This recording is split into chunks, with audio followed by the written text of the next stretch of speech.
السلام علیکم ورحمۃ اللہ وبرکاتہ۔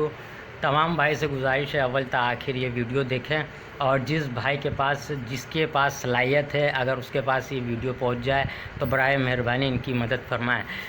دراصل بھائی یہ ہماری گلی پہ رہتی ہیں خاتون، اور ان کا بیٹا بھی ہے اور شوہر بھی ہے، مگر صورتحال ابھی ایسا ہو گیا ہے کہ بیٹا شادی کر کے ماں کو نہیں پوچھتا ہے، شوہر جو ہے ان کو اپنے گھر سے نکال دیا ہے، اور ذریعہ آمدنی اب ان کے پاس کچھ بھی نہیں ہے۔ ایک بیٹی ہے جو کہ شادی شدہ ہے،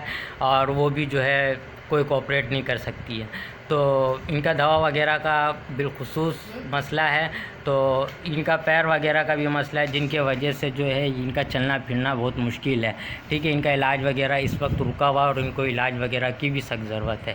آپ تمام پاکستانی سے گزارش ہے، جس کے پاس یہ ویڈیو گیا ہے اگر اس کے پاس صلاحیت ہے تو اس سے میری یہ گزارش ہے کہ اس نمبر پہ رابطہ کر کے ان خاتون کا مدد عطا فرمائیے۔ اللہ پاک آپ سب کو اتنا دیا ہے، اگر اپنے مال میں سے تھوڑا سا حصہ اللہ کی رضا کے لیے نکال دیں گے تو اللہ بھی خوش ہو جائے گا، اور ان کی بھی مشکل آسان ہو جائے گی۔ آپ پاکستانی سے گزارش ہے، پاکستانی ہر مشکل وقت پہ پاکستانی بہن بھائی کا ساتھ دیا ہے اور ہمیشہ دیتے رہیں گے، تو ان کو بھی آج آپ کی مدد کی ضرورت ہے۔ تو اس نمبر پہ جو بھائی ان کی مدد کرنا چاہے، جیسے بھی دوا سے ہو یا جس طریقہ سے ہو، تو اس نمبر پہ رابطہ کر کے ان سے بات کر کے ان کی ضرورت کو جس طریقے سے پورا کر سکتا ہے وہ اللہ کی رضا کے لیے پورا کرے، گزارش ہے۔ السلام علیکم ورحمۃ اللہ وبرکاتہ۔ اور تمام گروپ ایڈمنوں سے اور تمام ساتھیوں سے گزارش ہے کہ اپنے اپنے گروپ میں اس ویڈیو کو شیئر کریں،